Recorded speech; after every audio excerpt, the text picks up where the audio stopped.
പ്രവാചകൻ സല്ലല്ലാഹു അലൈഹി വസല്ലമ തങ്ങളുടെ മുന്നിലേക്ക് മുഖറബുൽ അംലാഖു മലക്ക് ജിബ്രീൽ അലൈഹിസ്സലാം ഇറങ്ങി വന്നിട്ട് പ്രവാചകന്റെ മുന്നിൽ ഖുർആനിലെ ഒരു ആയത്ത് ഓതി കൊടുത്തു.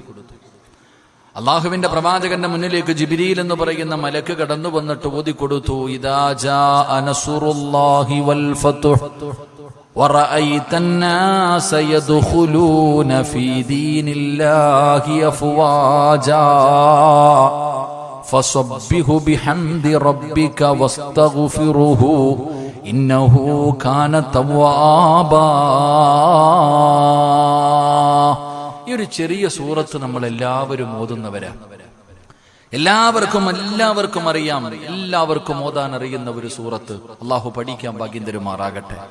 പ്രവാചകൻ സല്ലല്ലാഹു അലൈഹി വസല്ലമ തങ്ങളുടെ മുന്നിൽ ജിബ്രീൽ എന്ന് പറയുന്ന മലക്ക് വന്നിട്ട് ഇതങ്ങട്ട് ഓതാൻ തുടങ്ങി. മുത്തുനബി കരയാൻ തുടങ്ങി. അള്ളാഹുവിന്റെ പ്രവാചകന്റെ കണ്ടടങ്ങൾ നിറഞ്ഞൊഴുകാൻ തുടങ്ങി. എന്തേ പറഞ്ഞതെന്നറിയുവോ? അള്ളാഹുവിന്റെ പ്രവാചകൻ സല്ലല്ലാഹു അലൈഹി വസല്ലമ തങ്ങളോട് പറഞ്ഞു, നബിയെ, ജനങ്ങളൊക്കെ ഇസ്ലാമിലേക്ക് വന്നുകൊണ്ട് തുടങ്ങി, ജനങ്ങളൊക്കെ ഇസ്ലാമിലേക്ക് വരാൻ തുടങ്ങി.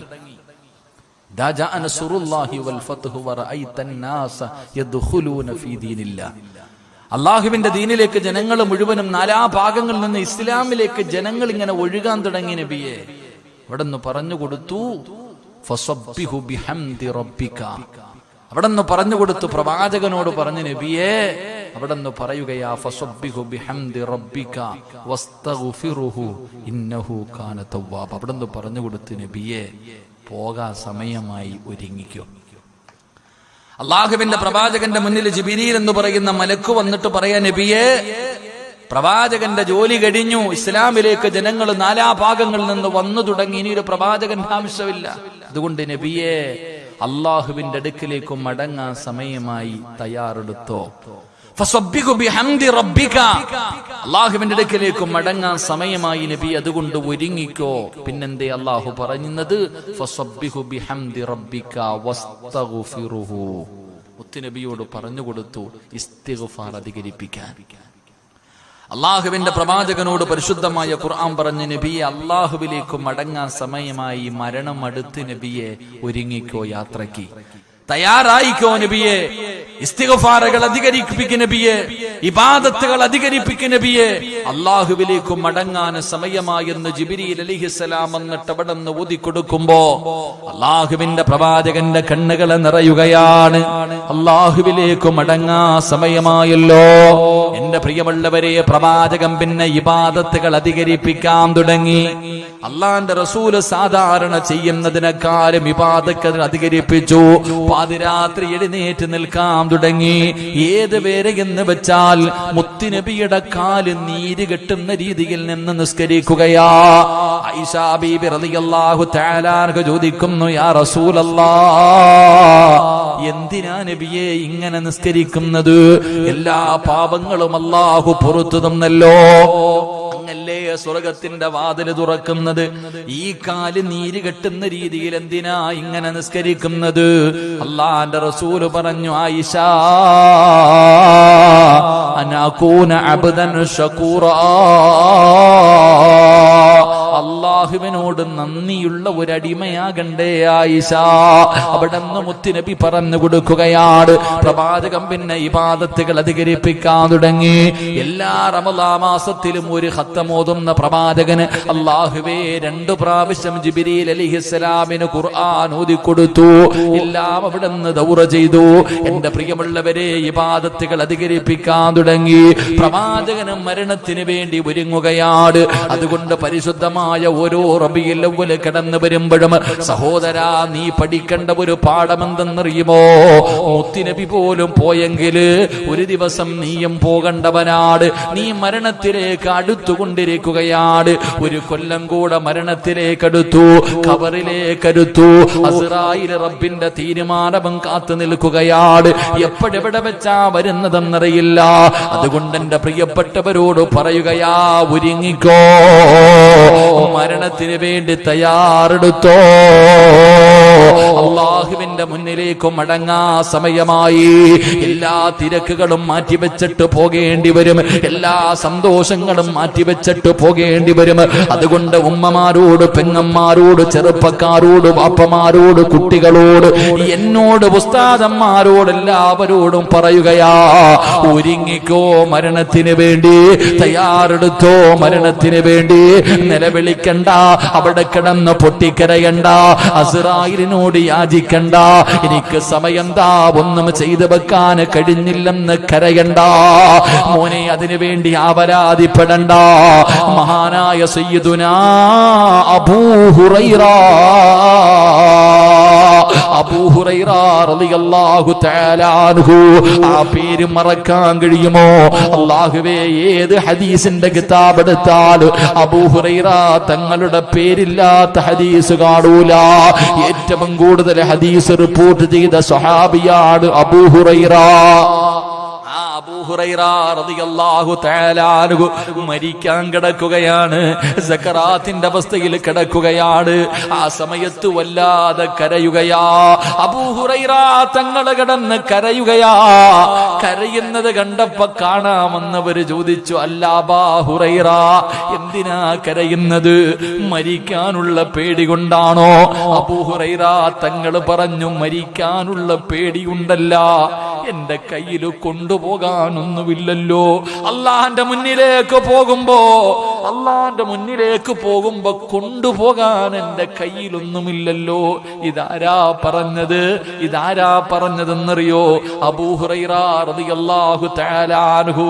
പടച്ചവനെ, മുത്തുനബിയതാ അവിടെന്ന് മുത്തുനബി ഉണ്ടല്ലോ, അല്ലാഹുവേ പൂച്ചകളോട് നിങ്ങൾ കരുണ കാണിക്കണമെന്ന് പറഞ്ഞപ്പോ, അല്ലാഹുവേ പടച്ചവനെ, പൂച്ചയെ കയ്യിലെടുത്ത് വെച്ച് കളിപ്പിച്ച അബൂ ഹുറൈറ, പൂച്ചയുടെ വാപ്പെന്ന് സഹാബത്ത് വിളിച്ച, പൂച്ചയുടെ വാപ്പ എന്ന് അബൂ ഹുറൈറ, പൂച്ചയുടെ വാപ്പ എന്ന് സഹാബത്ത് വിളിച്ചിരുന്ന അബൂ ഹുറൈറ റളിയല്ലാഹു തആല അൻഹു കരഞ്ഞുകൊണ്ട് പറയുകയാ, ഞാൻ യാത്രയ്ക്ക് തുടങ്ങാൻ പോവുകയാണ്, ഒരിക്കലും അവസാനിക്കാത്ത ഒരു യാത്ര തുടങ്ങാൻ പോവുകയാണ്, എന്റെ കയ്യിലില്ലല്ലോ, അമല് കുറവാണല്ലോ.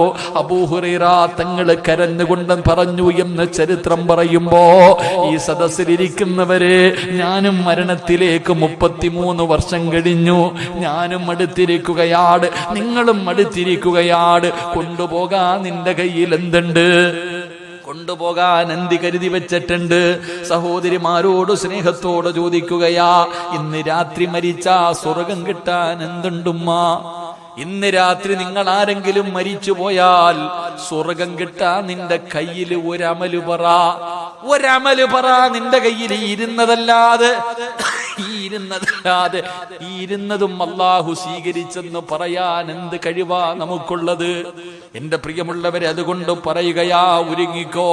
റബീഉൽ അവ്വൽ വരുമ്പോ മുത്തുനബി വഫാത്തായ മാസം കൂടെയാണല്ലോ, അതേ ദിവസമല്ലേ മുത്തുനബിയും യാത്രയായത്. ഈ പ്രായമുള്ളവരോട് എനിക്ക് പറയാനുള്ളത്, ആ ഓർമ്മ നിനക്കും വേണം. പ്രവാചകൻ പോയെങ്കിൽ പിന്നെ നീ ആരാ? അതുകൊണ്ട് എന്റെ പ്രിയപ്പെട്ടവരോട് പറയുകയാ, പരിശുദ്ധമായ റബീഉൽ അവ്വൽ 11 അല്ലാഹുവിന്റെ പ്രവാചകൻ രോഗം പിടിച്ച് കിടക്കുകയാണ്. മുത്തുനബി രോഗം പിടിച്ച് കിടക്കുകയാണ്. അല്ലാഹുവിന്റെ പ്രവാചകൻ രോഗം പിടിച്ച് കിടക്കുമ്പോ അല്ലാഹുവിന്റെ റസൂൽ അല്ലാഹുവേ എല്ലാ ഭാര്യമാരെയും വിളിച്ചുകൂട്ടി പ്രവാചകൻ അവിടുന്ന് ഉപദേശങ്ങൾ കൊടുത്തു. കുടുംബക്കാരെ വിളിച്ചുകൂട്ടി ഉപദേശം കൊടുത്തു. എല്ലാം അല്ലാഹുവിന്റെ റസൂൽ ചെയ്തു. എന്റെ പ്രിയമുള്ളവരെ, അവസാനം അല്ലാഹുവിന്റെ പ്രവാചകൻ ആയിഷാ ബീവിയുടെ വീട്ടിൽ കിടക്കുകയാ. മുത്തുനബി രോഗം പിടിച്ച് കിടക്കുമ്പോ മുത്തുനബിയെ കാണാൻ ഫാത്തിമ എന്ന പൊന്നുമോള് വരികയാണ്. വാപ്പയെ കാണാമെന്നപ്പോ ഫാത്തിമ വല്ലാതെ നിലവിളിക്കുകയാണ്. വാപ്പയുടെ അവസ്ഥ കണ്ടിട്ട് പൊട്ടിക്കരയുകയാണ്. പൊന്നുമോൾ അടുത്ത് വന്നപ്പോ റസൂലുള്ള അടുത്ത് വിളിച്ചു, ഫാത്തിമ വാമോൾ. എല്ലാരും ഇങ്ങനെ നിൽക്കുമ്പോ പ്രവാചകൻ ഫാത്തിമ ബീവിയുടെ ചെവിയിൽ ഒരു രഹസ്യം പറഞ്ഞു കൊടുത്തു.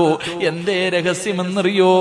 ഫാത്തിമ, വാപ്പയുടെ മരണമെടുത്തു. ഫാത്തിമ അള്ളാന്റെ റസൂല് പറഞ്ഞു കൊടുത്തു മകളോട്, ഉപ്പ പോകുകയാണ്, ഉപ്പാടെ മരണമടുത്തെന്ന് തോന്നുന്നു മോളെ. എല്ലാ വർഷവും റമളാനിൽ ഞാൻ ഒരു പ്രാവശ്യമാണ് ഖുർആൻ ജിബ്രീലിന് ഓതി കേൾപ്പിക്കുന്നത്. ഈ പ്രാവശ്യം ഞാൻ 2 പ്രാവശ്യം ഓതി കേൾപ്പിച്ചു. അതുകൊണ്ട് വാപ്പയുടെ മരണമടുത്തിട്ടുണ്ട്. എന്റെ പൊന്നുമോള് കരയരുതേ. അള്ളാന്റെ റസൂല് ഫാത്തിമ ബീവിയുടെ ചെവിയിലെ രഹസ്യം പറയുമ്പോ മുത്തുനബിയുടെ പൊന്നുമോള് പൊട്ടിക്കരയുകയാ. അള്ളാന്റെ റസൂലിന്റെ പൊന്നുമോള് വല്ലാതെ കരഞ്ഞു. ഫാത്തിമയെ 2ാമതും അടുത്ത് വിളിച്ചു. എന്നിട്ട് മുത്തുനബി പറഞ്ഞു, കരയല്ലേ ഫാത്തിമ, എന്റെ കുടുംബത്തിൽ നിന്ന് എന്റെ പുറകെ ആദ്യം വരുന്നത് നീയാട്. പൊന്നുമകളോട് പറഞ്ഞു കൊടുത്തു, പാപ്പ പോയാ തൊട്ടു പുറകിൽ നീയുണ്ട് ഫാത്തിമ, എന്റെ കുടുംബത്തിൽ നിന്ന് ആദ്യം എന്റെ പുറകിൽ വരുന്നത് നീയാണ് ഫാത്തിമ. പാപ്പ പൊന്നാര മകളുടെ ചെവിയിൽ മരണം പറയുമ്പോ ഫാത്തിമ ചിരിക്കുകയാ. അള്ളാന്റെ റസൂലിന്റെ പൊന്നുമോള് മരിക്കുമെന്ന് പറഞ്ഞപ്പോ ചിരിക്കുകയാണ്. എന്റെ പ്രിയമുള്ളവരെ, ആ രഹസ്യമാരും അറിഞ്ഞില്ല, പലരും ചോദിച്ചു പറഞ്ഞു കൊടുത്തില്ല. പക്ഷേ പിന്നീട് ആദ്യം വഫാത്തായത് ഫാത്തിമ ബീവിയാണ്. അപ്പോഴാണ് ആ സംഭവം മറ്റുള്ളവർക്ക് മനസ്സിലാക്കാൻ കഴിഞ്ഞതെന്ന് ചരിത്രം പറയുമ്പോ, എന്റെ പ്രിയമുള്ളവരെ, റബീഉൽ അവ്വൽ 11 അള്ളാഹുവിന്റെ പ്രവാചകൻ രോഗം പിടിച്ചിട്ട് വീടിന്റെ അകത്ത് കിടക്കുകയാ, ബോധമില്ല. റസൂൽ തളർന്നു കിടക്കുകയാണ്. പെട്ടെന്നാണ് പ്രവാചകൻ അവിടെ നിന്ന് ബോധം തിരിച്ചു വന്നത്. അള്ളാഹുവിന്റെ റസൂല് വിളിച്ചു, ആയിഷ, പെട്ടെന്ന് ഓടിവാ ആയിഷ. ആയിഷ ബീബിയെ മുത്തുനബി വിളിക്കുകയാണ്, ഓടിവാ ആയിഷ, ഓടിവാ ആയിഷ. ആയിഷ ബീബി റളിയല്ലാഹു തആല അൻഹ പ്രവാചകന്റെ മുന്നിലെത്തി. മുത്തുനബി പറഞ്ഞു, ആയിഷ, ഇന്ന സ്ഥലത്ത് കുറച്ച് ദിർഹം ഇരിക്കുന്നുണ്ട്, 6-7 ദിർഹം പ്രവാചകന്റെ വീടിന്റെ അകത്തുണ്ട്. മുത്തുനബി പറഞ്ഞ് എടുത്തുകൊണ്ടുവരാൻ. ആയിഷ ബീബി റളിയല്ലാഹു തആല അൻഹ ആ തുച്ഛമായ ദിർഹം എടുത്തുകൊണ്ട് പ്രവാചകന്റെ കയ്യിൽ വെച്ചപ്പോ റസൂലുള്ള കരയുകയാ, മുത്തുനബി കരയുകയാ. എന്തിനാ നബിയെ കരയുന്നത്? ഇതെന്റെ വീടിന്റെ അകത്തിരിക്കുന്ന സമയത്ത് ഞാനങ്ങ് മരിച്ചുപോയാ, ഈ ദിർഹം എന്റെ വീടിന്റെ അകത്തിരിക്കുന്ന സമയത്താണ് ഞാൻ മരിച്ചു പോകുന്നതെങ്കിൽ എന്ത് കണക്ക് ഞാൻ അല്ലാഹുവോട് പറയും ആയിഷ? അതുകൊണ്ട് ഇത് പാപങ്ങൾക്ക് കൊണ്ടുകൊടുക്ക്, ഇത് പാപങ്ങൾക്ക് കൊണ്ടുകൊടുക്ക്, പെട്ടെന്ന് കൊണ്ടുപോ ആയിഷ. പ്രവാചകൻ ആയിഷ ബീവിയെ പറഞ്ഞു വിട്ടു, റബ്ബേ, പാപങ്ങൾക്ക് സദഖ കൊടുക്കാൻ 5 നയാ പൈസ ഇല്ല വാപ്പാ. റബീഉൽ അവ്വൽ 11 മുത്തുനബിയുടെ വീടിന്റെ അകത്ത് വിളക്ക് കത്തിച്ചില്ല. റബീഉൽ അവ്വൽ 11 അള്ളാന്റെ റസൂലിന്റെ വീടിന്റെ അകത്ത് വിളക്ക് കത്തിച്ചില്ല. പ്രവാചകം ചോദിച്ചു, ആയിഷ, എന്തേ വിളക്ക് കത്തിക്കാത്തത്? എന്തേ ആയിഷ വിളക്ക് കത്തിക്കാത്തത്? ആയിഷ ബീബി റളിയല്ലാഹു തആല അൻഹ മിണ്ടാതെ മാറി നിൽക്കുകയാ. കാരണം എന്തെന്നറിയോ? വിളക്കിന്റെ അകത്തൊഴിക്കാൻ എണ്ണയില്ല. മുത്തുനബിയുടെ വീടിന്റെ അകത്ത് മരിക്കുന്നതിന്റെ തലേ ദിവസം വിളക്കിന്റെ അകത്ത് ഒഴിക്കാൻ എണ്ണ പോലുമില്ല. പറഞ്ഞ മുത്തുനബിയുടെ മനസ്സ് വേദനിക്കുമെന്ന് കരുതിയിട്ട് മിണ്ടാതെ മാറി നിന്നു. റസൂലുള്ള 2ാമതും വിളിച്ചു, ആയിഷ, എന്തേ വിളക്ക് കത്തിക്കാത്തത്? പൊട്ടിക്കരഞ്ഞുകൊണ്ട് പറഞ്ഞു, മുത്തുനബിയെ, എണ്ണയില്ല നബിയെ, ഈ വീടിന്റെ അകത്ത് വിളക്കിന്റെ അകത്തൊടിക്കാനുള്ള എണ്ണ പോലുമില്ല നബിയെ. അള്ളാന്റെ റസൂല് മറ്റുള്ള ഭാര്യമാരുടെ വീട്ടിലേക്ക് പറഞ്ഞു വിട്ടു. അവിടെ നിന്ന് കിട്ടിയ എണ്ണ കൊണ്ടാണ് മുത്തുനബിയുടെ വീടിന്റെ അകത്ത് വിളക്ക് കത്തിച്ചത്. എന്റെ പ്രിയമുള്ളവരെ, റബീഉൽ അവ്വൽ 12 സുബഹിക്ക് ബാങ്ക് വിളിച്ചു.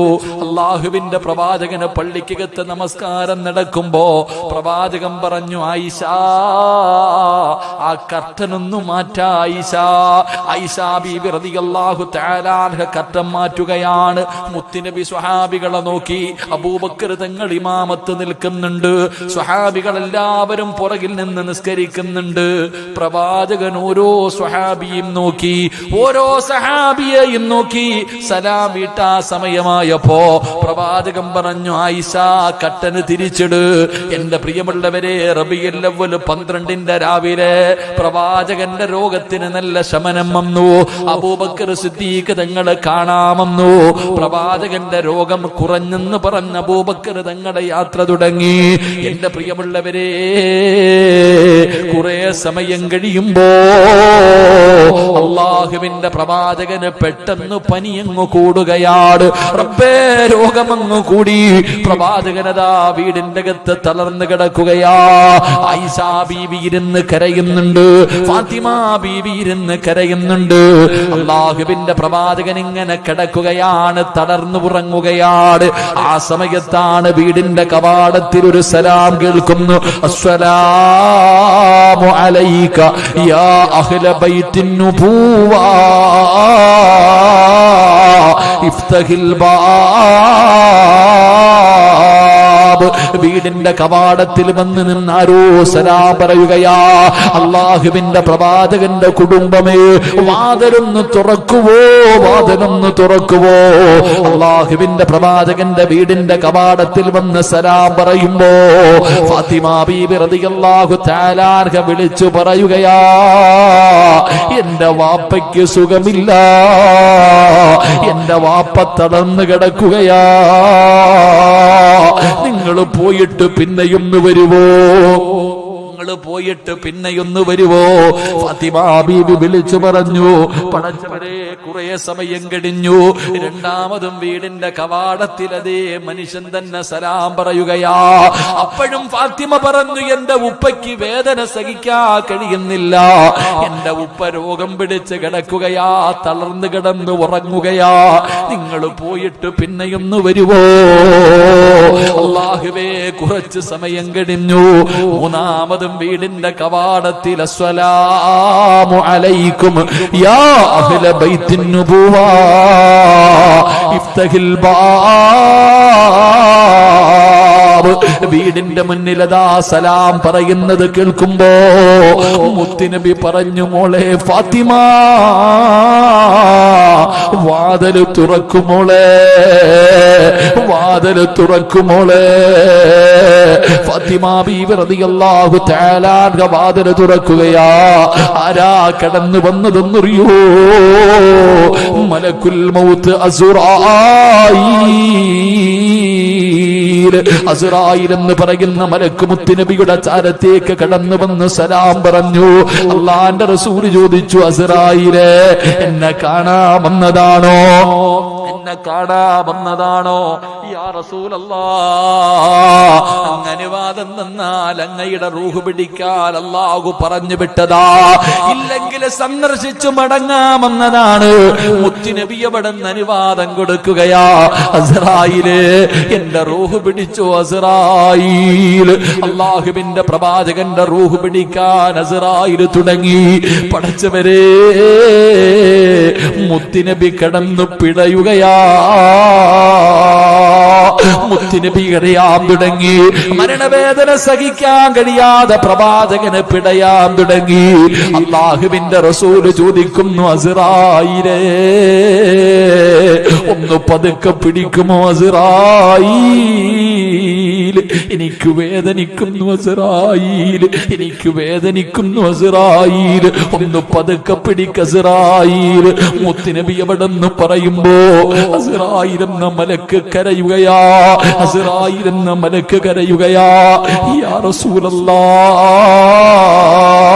ഇന്ന് വരെ ഒരാളുടെ റൂഹ് പിടിച്ചപ്പോഴും എന്റെ കൈ വിറച്ചിട്ടില്ല നബിയേ. ഇന്ന് വരെ ഒരാളുടെ റൂഹ് പിടിക്കുമ്പോഴും എന്റെ കൈ വിറച്ചിട്ടില്ല നബിയേ. ഇന്നെന്റെ കൈ വിറയ്ക്കുന്നു നബിയേ.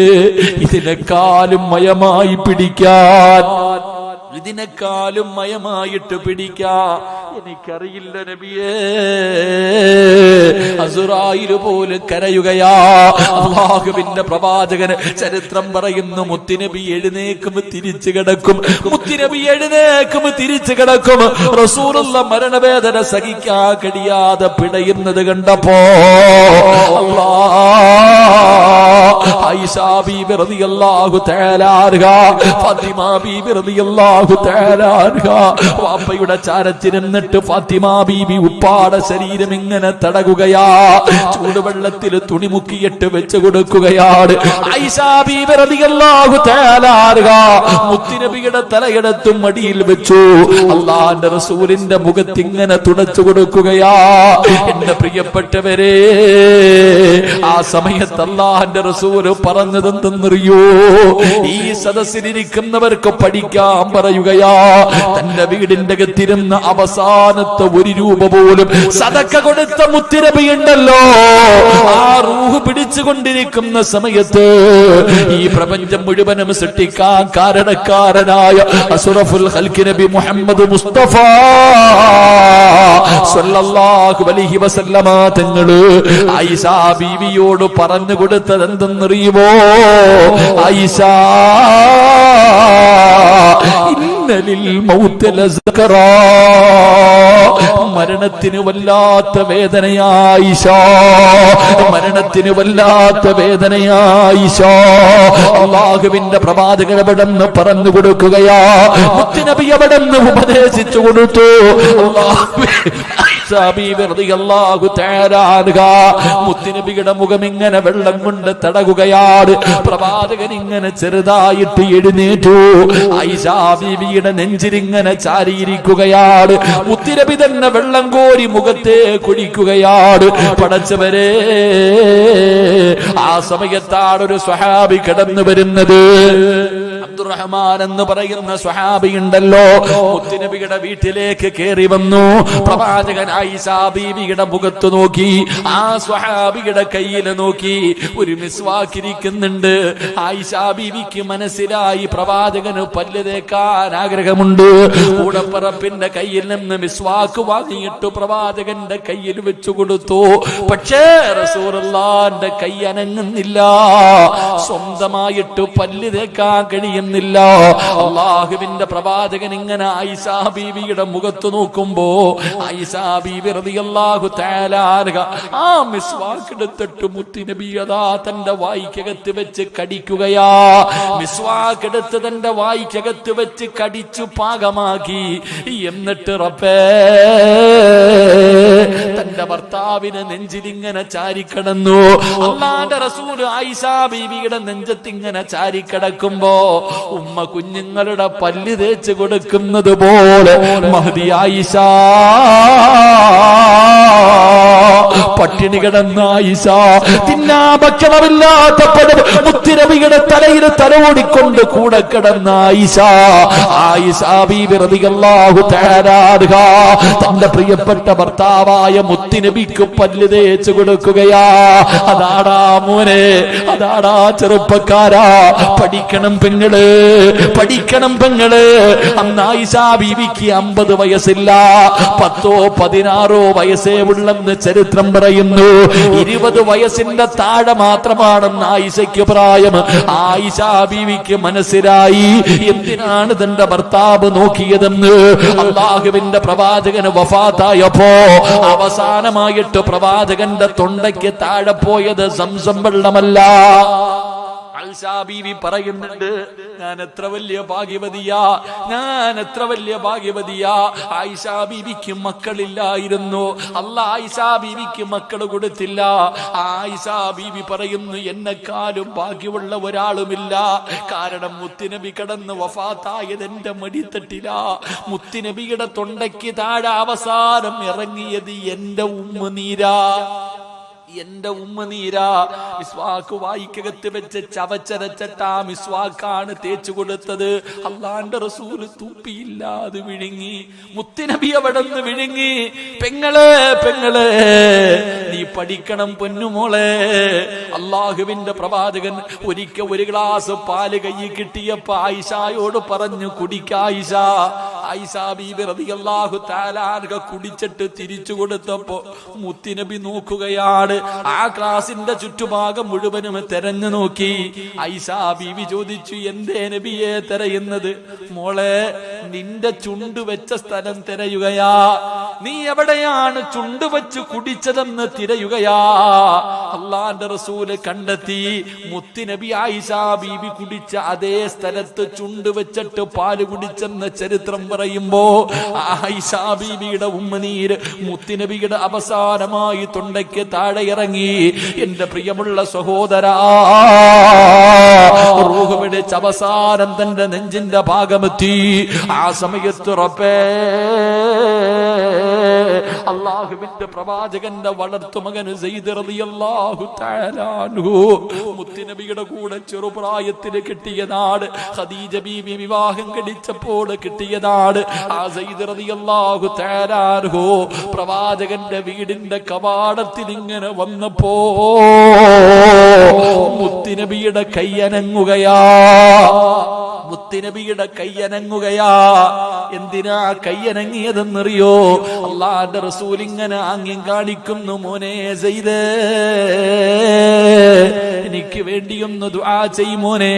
മരണത്തിന് വല്ലാത്ത വേദനയാണ്, എനിക്ക് സഹിക്കാൻ കഴിയുന്നില്ല, ഒന്ന് ദുആ ചെയ്യണേ എന്ന് മുത്തുനബി പോലും ഇങ്ങനെ ആംഗ്യം കാണിച്ചു.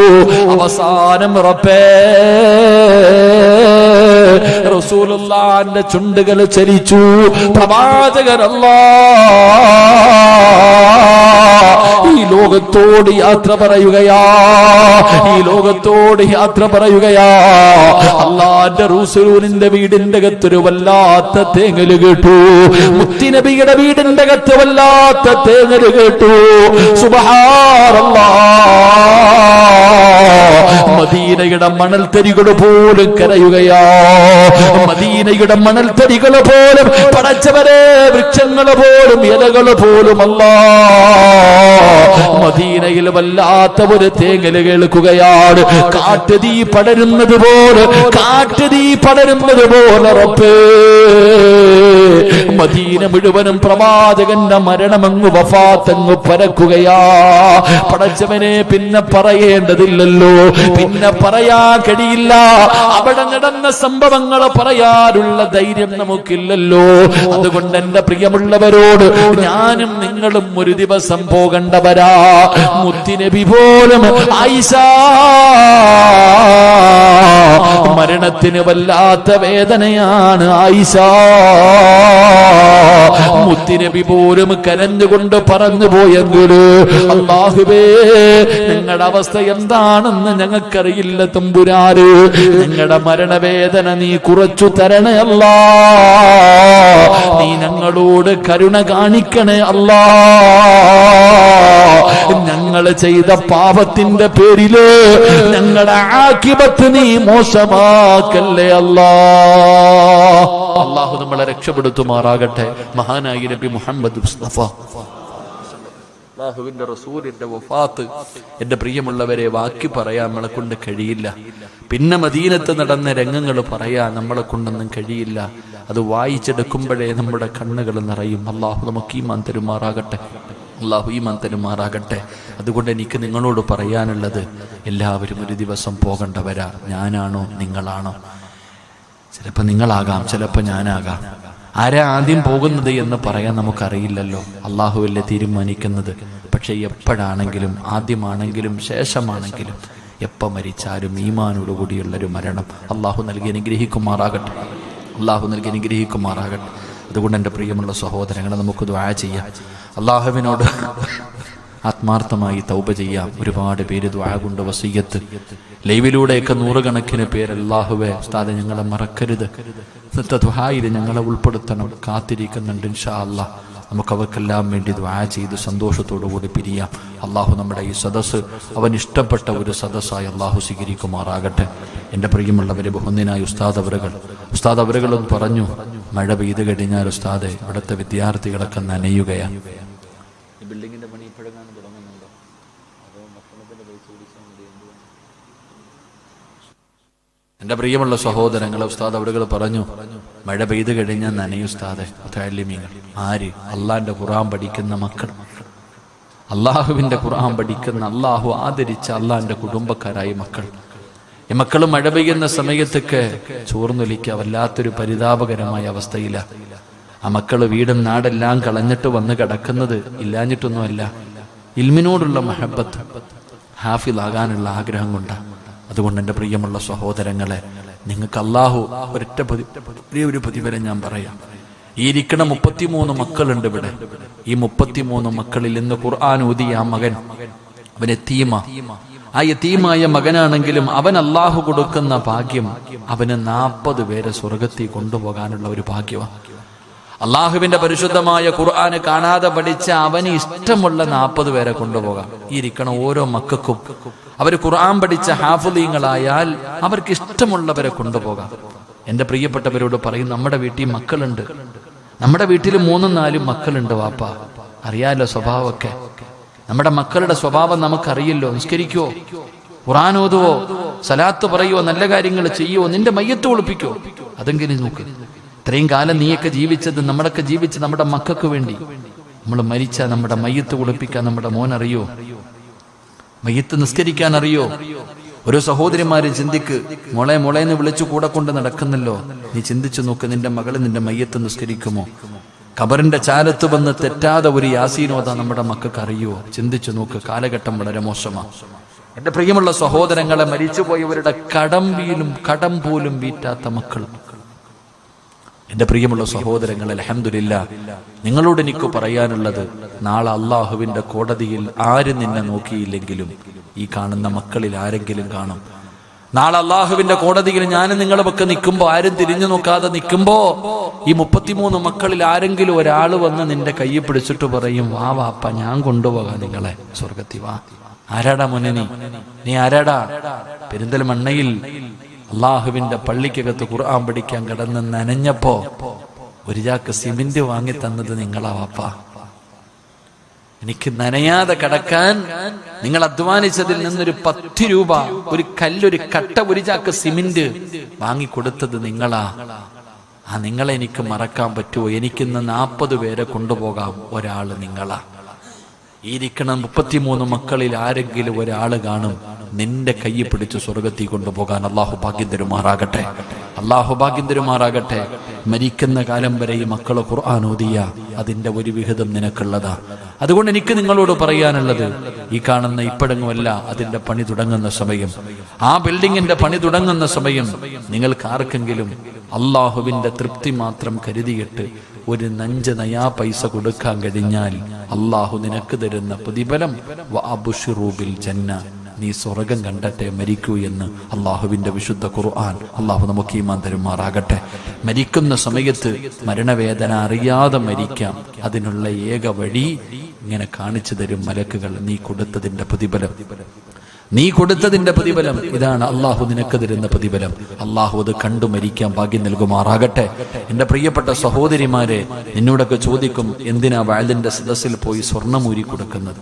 നിനക്കൊക്കെ ഭ്രാന്താണോ എന്ന് പല ബുദ്ധിയുള്ള പെണ്ണുങ്ങൾ ചോദിക്കും. അവളോട് നീ പറഞ്ഞു കൊടുക്കേണ്ട ഒരു പ്രതിഫലമുണ്ട്. അള്ളാഹുവിന്റെ ഖുർആൻ പഠിക്കുന്ന 33 മക്കൾ, ഈ ഹാഫിളീങ്ങളായ മക്കളെ മണ്ണ് തിന്നുവോ? ഉള്ളത് പറ, തിന്നുവോ? ഈ ഖുർആൻ പഠിച്ച മക്കളെ കബറിൽ കൊണ്ടുവച്ച മണ്ണ് തിന്നൂല. കാരണം മണ്ണ് തിന്നാൻ പാടില്ലാത്ത വിഭാഗമാണ്. ഈ ഖുർആൻ പഠിച്ച മക്കൾക്ക് ഭക്ഷണം കൊടുത്ത നിനക്ക്, ഈ മക്കള് നനയാതെ ഇതിന്റെ മുകളിൽ ഒരു ബിൽഡിംഗ് പണിയുമ്പോ നീ ഒരു 5 നയാ പൈസ കൊടുത്തിട്ടുണ്ടെങ്കിൽ നിന്നെയും പള്ളിക്കാട്ടി കൊണ്ടുവെക്കുമ്പോ മണ്ണ് തിന്നൂല. അള്ളാഹു പഠിക്കാൻ ഭാഗ്യം തരുമാറാകട്ടെ. ഊരി കൊടുക്കുന്നതൊന്നും വെറുതെ അല്ല ആമിന. എന്റെ പ്രിയപ്പെട്ട താത്താമാരെ, നിങ്ങളുടെ കൈ കിടന്ന സ്വർണ്ണം ഊരി കൊടുത്തതൊന്നും വെറുതെ അല്ല.